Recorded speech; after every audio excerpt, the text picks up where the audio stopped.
आज के इस केमिस्ट्री क्लास में आपका स्वागत है। बच्चों, आज हम पढ़ेंगे हाइड्रॉक्सिलेशन ऑफ एल्कीन। एल्कीन के हाइड्रॉक्सिलेशन के लिए एल्कीन को एल्केलाइन KMnO4 के साथ बेसिक मीडियम में लो टेम्परेचर पे रिएक्शन कराते हैं। रिएक्शन के फलस्वरूप विसिनल डाई एल्कोहल प्राप्त होता है। विसिनल डाई एल्कोहल को ग्लाइकाल भी कहते हैं। इसको देखेंगे हम। विसिनल डाई एल्कोहल ग्लाइकाल भी कहलाता है। इसको हम रिएक्शन के रूप में देखते हैं।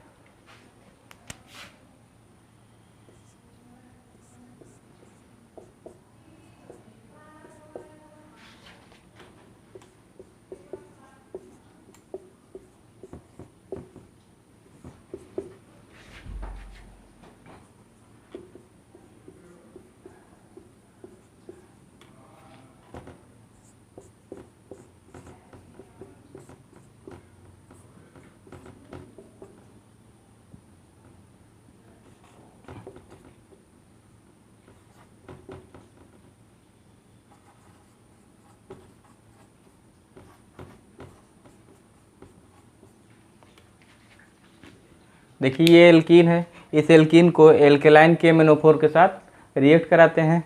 As a result vicinal di alcohol प्राप्त होता है। इस विसिनल डाई एल्कोहल को ग्लाइकाल भी कहते हैं। डाइल्यूट KMnO4 का कलर वायलेट या पिंक होता है और इस रिएक्शन में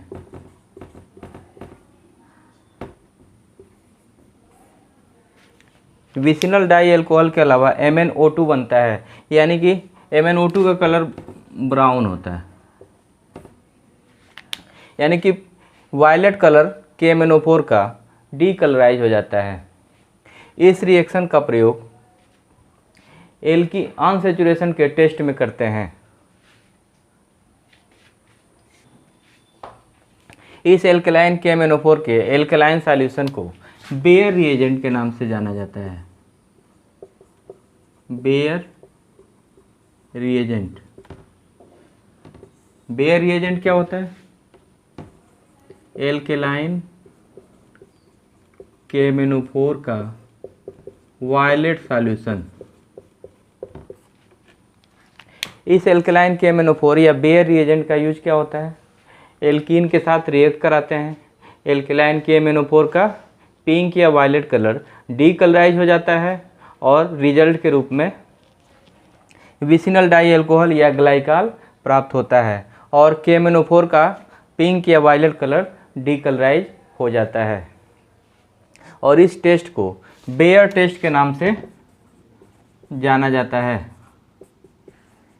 तो बच्चों, बेयर टेस्ट क्या होता है? एल्कीन को एल्केलाइन KMnO4 के साथ कोल्ड में रिएक्ट कराने पर एल्केलाइन KMnO4 का वायलेट या पिंक कलर डीकलराइज हो जाता है और as a result vicinal di alcohol या ग्लाइकाल प्राप्त होता है। इस टेस्ट को बेयर टेस्ट कहते हैं और एल्केलाइन KMnO4 के एक्वस सॉल्यूशन को बेयर रिएजेंट कहते हैं। एक बार फिर से देखते हैं। एल्कीन को एल्केलाइन KMnO4 के साथ ट्रीट करने पर एल्केलाइन KMnO4 का वायलेट या पिंक कलर डीकलराइज हो जाता है और विसिनल डाई एल्कोहल या ग्लाइकाल प्राप्त होता है।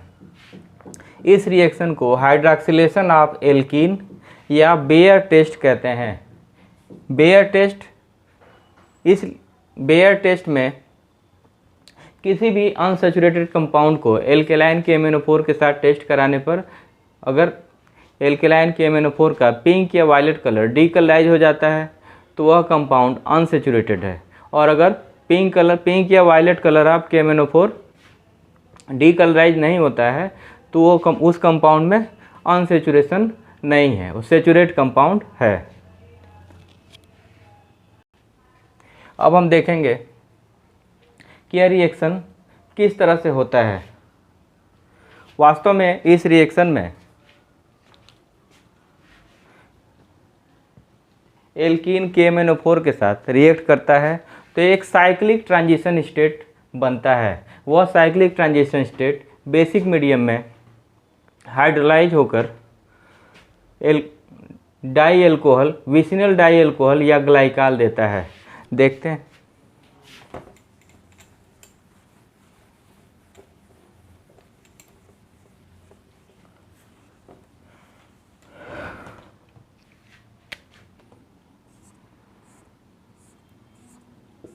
ये है एल्कीन, इसका रिएक्शन कराते हैं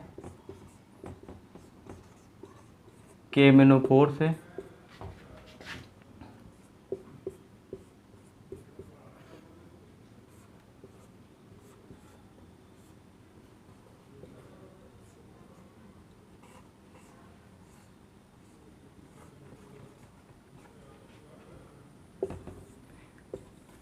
as a result cyclic transition state intermediate के रूप में प्राप्त होता है। हमने क्या किया, एल्कीन को एल्केलाइन KMnO4 के साथ ट्रीट किया। As a result cyclic transition state एक इंटरमीडिएट प्राप्त होता है और यह इंटरमीडिएट बेसिक मीडियम में हाइड्रोलाइज होकर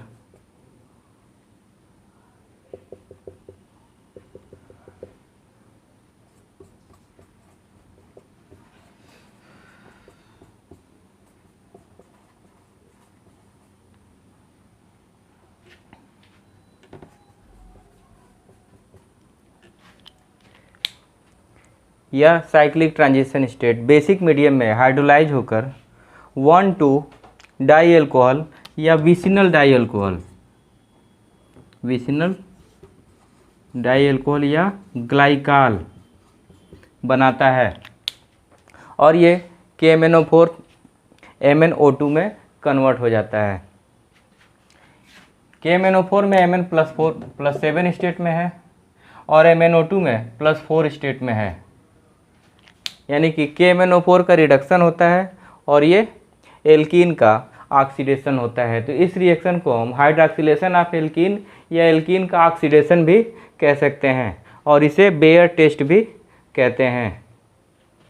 तो बेयर टेस्ट में ओवरऑल क्या होता है, एल्कीन को एल्केलाइन KMnO4 से रिएक्ट कराते हैं जिससे साइक्लिक ट्रांजिशन स्टेट एक इंटरमीडिएट प्राप्त होता है और यह इंटरमीडिएट बेसिक मीडियम में हाइड्रोलाइज होकर विसिनल डाई एल्कोहल या ग्लाइकाल देता है और MnO2 बनता है। इस ओवरऑल रिएक्शन को हाइड्रॉक्सिलेशन ऑफ एल्कीन या एल्कीन का ऑक्सीडेशन या बेयर टेस्ट के नाम से जाना जाता है। अब इस रिएक्शन के इम्पॉर्टेंट फीचर को हम देखते हैं। अब हम देखेंगे इस रिएक्शन के इम्पॉर्टेंट फीचर को। यह रिएक्शन सिन अटैक में होता है, सिन एडिशन। इस रिएक्शन का नेचर सिन एडिशन का होता है, यानी कि दोनों OH जो अटैक होते हैं वह एक ही साइड पे जाके लगते हैं।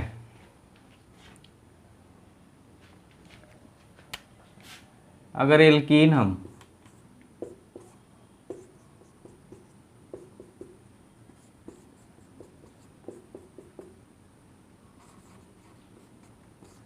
सिस ब्यूटीन 2 को लेते हैं तो क्या प्रोडक्ट बनेगा।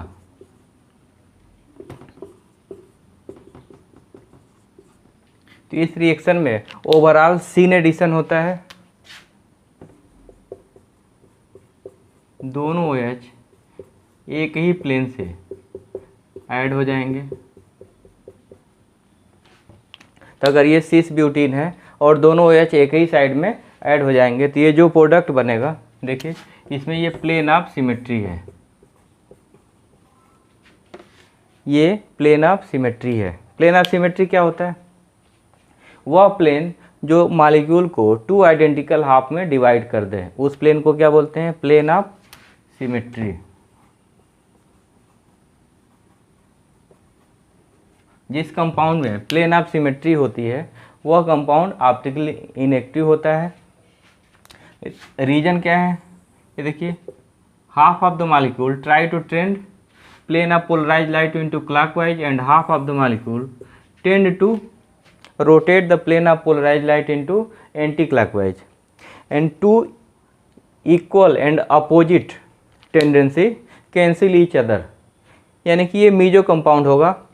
इस कंपाउंड का half portion plane of polarise light को क्लॉकवाइज डायरेक्शन में रोटेट करेगा और ये दूसरा half portion plane of polarise light को एंटी क्लॉकवाइज में रोटेट करेगा। इस कारण जो ये कंपाउंड ओवरऑल होगा इनएक्टिव होगा। इस कंपाउंड को मीसो कंपाउंड बोलते हैं, मीसो कंपाउंड, और यह ऑप्टिकली इनएक्टिव होता है। और इसके इनएक्टिविटी का रीजन क्या है, ड्यू टू इंटरनल कंपेंसेशन या internal cancellation. Half of the molecule cancel the effect of other half of the molecule. This half molecule try to tend rotate plane of polarized light into clockwise, and this half of the molecule try to tend plane of polarized light into anti-clockwise direction. That's why the compound is optically inactive, and this type of compound is known as meso compound. तो इस reaction से पता चलता है कि सिस butene 2 लेने पर Meesho compound प्राप्त होता है। और मीसो कंपाउंड का बनना ये क्लियर करता है कि एल्केलाइन KMnO4 का एल्कीन पर एडिशन सिन एडिशन होता है। अब हम लेंगे ट्रांसब्यूटीन 2, ट्रांसब्यूटीन 2।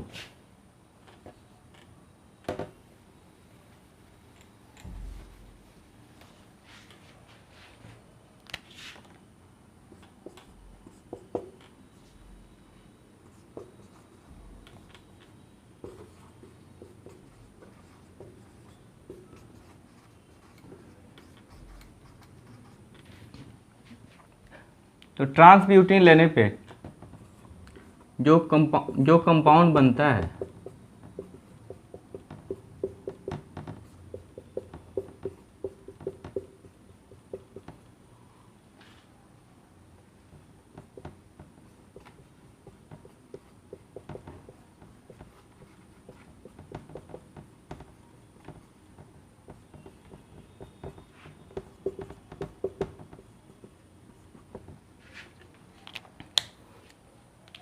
तो ट्रांसब्यूटीन लेने पे ये दो तरह के कंपाउंड बनते हैं, 50% ये और 50% इसका मिरर इमेज। देखते हैं ये ऑप्टिकली इनएक्टिव होगा कि नहीं। देखिए इसमें कोई प्लेन ऑफ सिमेट्री है, ये और ये दोनों आइडेंटिकल हाफ नहीं है। देखिए यहाँ OH ग्रुप है तो यहाँ H है, यहाँ OH ग्रुप है तो यहाँ H है। और पिछले सिस कंपाउंड में हमने देखा था कि OH दोनों एक साइड में थे, H दोनों एक साइड में थे। तो ये डिससिमेट्रिक मॉलिक्यूल है। जिस कंपाउंड में प्लेन ऑफ सिमेट्री नहीं होता है वो डिससिमेट्रिक मॉलिक्यूल होता है। यानी कि 50% ये कंपाउंड बनेगा और 50% ये। अगर ये डेक्स्ट्रो है तो ये लीवो होगा, और अगर ये लीवो होगा तो ये डेक्स्ट्रो होगा। यानी कि as a product racemic mixture मिलेगा, रेशमिक मिक्सचर। सिस ट्रांसब्यूटीन 2 पे एल्केलाइन KMnO4 के एडिशन रिएक्शन में जो प्रोडक्ट प्राप्त होंगे 50% डेक्स्ट्रो और 50% लीवो। यह प्रोडक्ट बताता है कि एल्केलाइन KMnO4 से जो हाइड्रॉक्सिलेशन होता है, दो OH ग्रुप आते हैं, वो किस साइड पे अटैक करते हैं, सेम साइड में अटैक करते हैं। इस कारण जो प्रोडक्ट बनते हैं 50% डेक्स्ट्रो और 50% लीवो। इस तरह के मिक्सचर को हम रेशमिक मिक्सचर बोलते हैं। रेशमिक मिक्सचर ऑप्टिकली इनएक्टिव होता है। इसके इनएक्टिविटी का रीजन क्या है, 50% molecule try to tend plane of polarised light into clockwise and 50% of the molecule try to tend the plane of polarised light into anticlockwise. As a result whole mixture is optically inactive and this kind of mixture is known as racemic mixture. This racemic mixture is optically inactive and the reason of optically active racemic mixture is external cancellation. External cancellation. और पिछले reaction में हमने देखा था butene 2 सिस से जो compound बना था वो मीजो कंपाउंड था. मीजो कंपाउंड क्या था? Optically inactive. और उसके ऑप्टिकली इनएक्टिविटी का रीजन क्या है? Internal compensation. और इस रिएक्शन में बने प्रोडक्ट के ऑप्टिकली इनएक्टिविटी का रीजन क्या है? External cancellation. 50% of the molecule try to tend the plane of polarise light into clockwise and 50% of the molecule try to tend to rotate the plane of polarized light into anti-clockwise. Overall, as a result, whole mixture is optically inactive and the region is known as external cancellation. यानी कि racemic mixture के optically inactivity का reason external cancellation होता है. तो हमने इन दोनों रिएक्शनों से देखा कि यह एडिशन सीन एडिशन होता है. सिस कंपाउंड से प्रोडक्ट मेसो कंपाउंड बनता है और ट्रांस एल्कीन से डेक्स्ट्रो और लीवो का इक्वल अमाउंट बनता है. दूसरा इंपॉर्टेंट फीचर है पुअर यील्ड. इस रिएक्शन में बना जो ग्लाइकाल होता है उसका यील्ड पुअर होता है. बहुत ही कम मॉलिक्यूल 1 डाई अल्कोहल में कन्वर्ट होते हैं, यानी कि यील्ड पुअर होता है. इस कारण इस रिएक्शन का यूज जनरली ग्लाइकाल के फॉर्मेशन में नहीं होता है. इस रिएक्शन का यूज क्या होता है? ग्लाइकाल फॉर्मेशन में न करके किस में करते हैं? टेस्ट ऑफ अनसेचुरेशन में. Whenever we treat this mixture to an alkene the result is decolourisation of alkaline KMnO4 solution and formation of di alcohol, vicinal di alcohol या ग्लाइकाल. तो hydroxylation of alkene by alkaline KMnO4 या hydroxylation of alkene by Baeyer reagent में देखा हमने कि addition syn addition होता है और इस रिएक्शन का यील्ड बहुत ही पुअर होता है. इस कारण इस रिएक्शन का जनरल यूज ग्लाइकाल फॉर्मेशन में न करके केवल क्वालिटेटिव अप्रोच में करते हैं. और इस रिएक्शन का जनरल यूज होता है अनसेचुरेशन के डिटेक्शन में. जब भी किसी कंपाउंड को एल्केलाइन KMnO4 के साथ ट्रीट करते हैं तो एल्केलाइन KMnO4 का पर्पल या वायलेट कलर यदि डीकलराइज हो जाता है तो उस कंपाउंड में अनसेचुरेशन है, और यदि एल्केलाइन KMnO4 का वायलेट या पिंक कलर डीकलराइज नहीं होता है तो उस कंपाउंड में अनसेचुरेशन नहीं है, यानी कि वो कंपाउंड सेचुरेट है. अब हम देखेंगे एक दूसरा मेथड जिससे हाइड्रॉक्सिलेशन होता है या ग्लाइकाल बनता है. और इस रिएक्शन में जो यील्ड होता है वो बेयर टेस्ट से ज़्यादा होता है.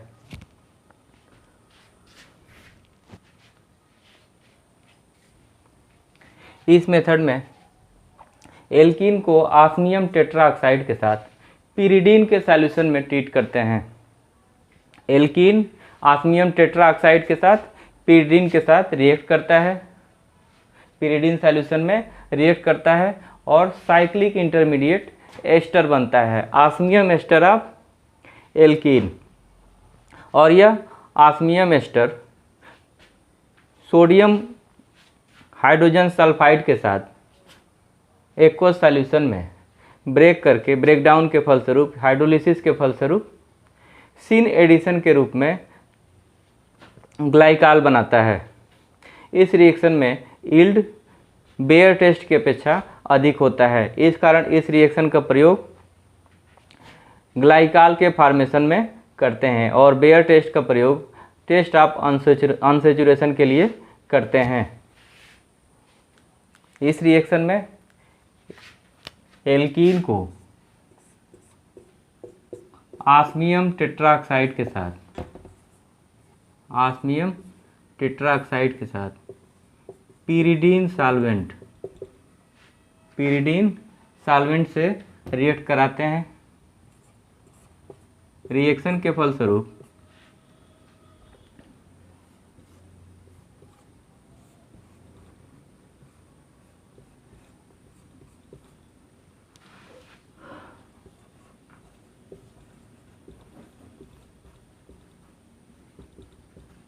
ऑस्मियम का एस्टर प्राप्त होता है। ये एल्कीन ऑस्मियम टेट्राऑक्साइड के साथ pyridine सॉल्यूशन में इस ईस्टर ऑफ ऑस्मियम बनाता है और यह इंटरमीडिएट या यह एस्टर सोडियम हाइड्रोजन सल्फाइड के साथ एक्वस सॉल्यूशन में हाइड्रोलाइज होकर ग्लाइकाल बनाता है या विसिनल डाई अल्कोहल बनाता है। इस रिएक्शन में बने ग्लाइकाल का यील्ड बेयर टेस्ट की अपेक्षा अधिक होता है। लगे आप देखते हैं ऑस्मियम टेट्राऑक्साइड। ऑस्मियम की ऑक्सीडेशन स्टेट इस कंपाउंड में कितनी होगी, कमेंट बॉक्स में लिखिएगा। पीरियाडिक टेबल में कुल जितने भी एलिमेंट हैं उसमें से सबसे हैवी एलिमेंट कौन सा होता है, इसका भी आंसर आप कमेंट बॉक्स में लिखिएगा।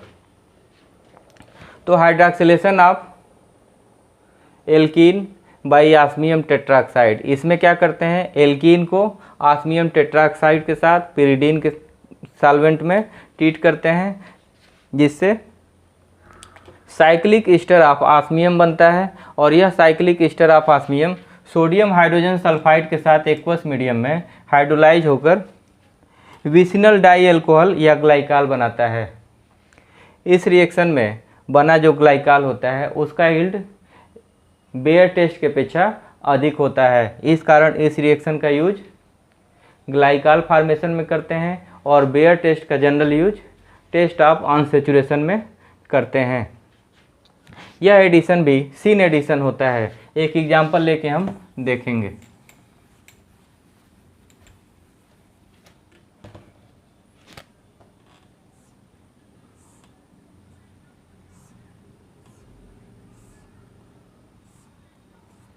साइक्लोपेंटीन, इस साइक्लोपेंटीन को ऑस्मियम टेट्राऑक्साइड के साथ रिएक्ट कराने पर pyridine सॉल्वेंट में रिएक्ट कराने पर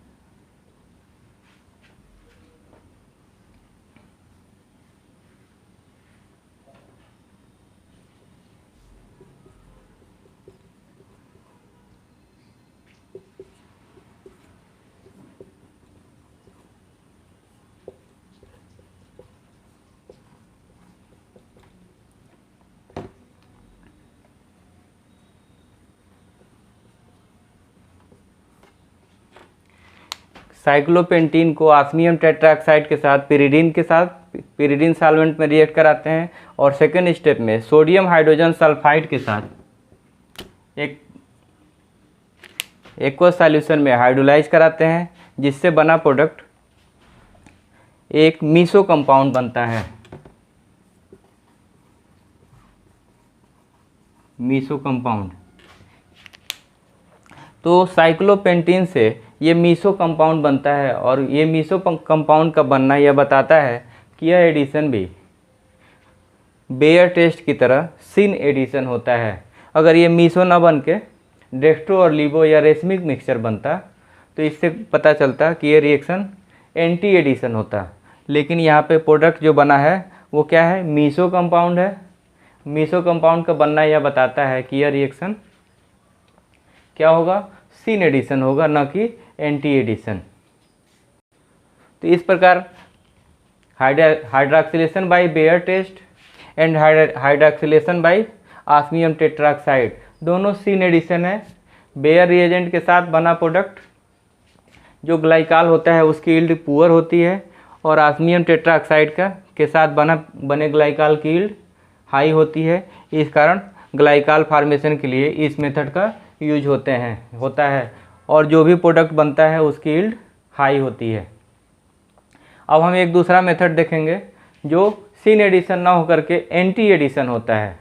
यानी कि अगर सिस प्रोडक्ट के साथ रिएक्ट कराएंगे तो रेशमिक मिक्सचर बनेगा और अगर ट्रांस के साथ रिएक्ट कराएंगे तो मीसो कंपाउंड बनेगा। अब इस रिएक्शन को हम देखते हैं। अब हम पढ़ेंगे एक दूसरा मेथड जिससे ग्लाइकाल बनता है। इस एडिशन रिएक्शन इस ग्लाइकाल फार्मेशन में सिन एडिशन ना होकर एंटी एडिशन होता है। इसमें किसी भी एल्कीन को पर एसिड के साथ ऑक्सीडाइज करने पर इपॉक्साइड बनता है और उस इपॉक्साइड को एसिड हाइड्रोलाइज करने पर एंटी एडिशन प्रोडक्ट के रूप में ग्लाइकाल बनता है। देखिए ये एल्कीन है, इस एल्कीन को किसी पर एसिड के साथ पर फार्मिक एसिड इसके साथ ऑक्सीडेशन कराने पर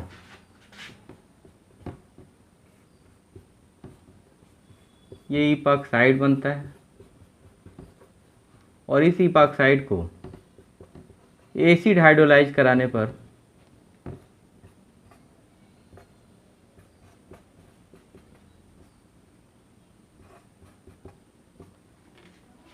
प्रोडक्ट के रूप में एंटी एडिशन प्रोडक्ट ग्लाइकाल मिलता है। इस ओवरऑल रिएक्शन में क्या होता है, एल्कीन को किसी पर एसिड के साथ ट्रीट करने पर ऑक्सीडेशन के फलस्वरूप इपॉक्साइड बनता है और इस इपॉक्साइड को किसी एसिड के साथ हाइड्रोलाइज करने पर एंटी एडिशन प्रोडक्ट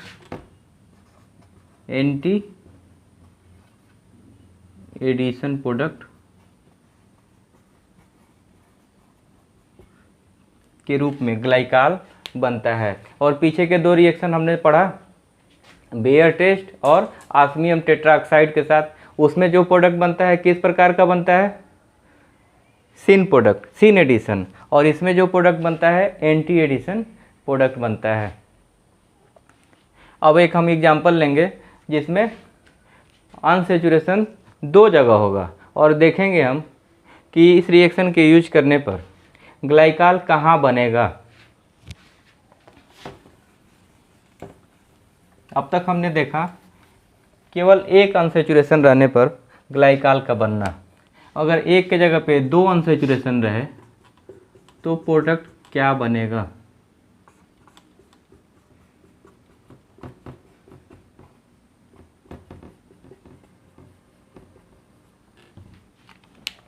देखिए यहाँ एक डबल बॉन्ड है और एक यहाँ डबल बॉन्ड है। इस पर एसिड के साथ रिएक्शन कराने पर इपॉक्साइड कहाँ बनेगा। ऑक्सीजन हाईली इलेक्ट्रोनेगेटिव ग्रुप है, कहाँ अटैक करेगा, जहाँ इलेक्ट्रॉन रिच सेंटर होगा। तो इलेक्ट्रॉन रिच सेंटर ये भी है और ये भी है। हाईली इलेक्ट्रॉन रिच सेंटर कौन होगा, हाईली इलेक्ट्रॉन रिच सेंटर वे होते हैं जो मोर सब्स्टिट्यूटेड होते हैं और यह एल्कीन मोर सब्स्टिट्यूटेड एल्कीन है, यानी कि इपॉक्साइड यहाँ बनेगा।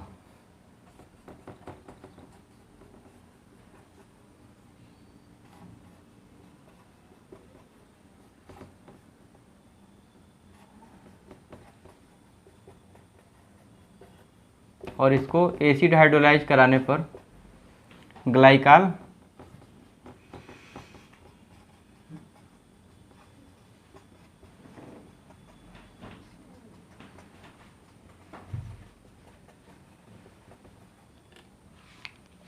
तो इस प्रकार हमने ग्लाइकाल फार्मेशन के 3 मेथड्स देखे।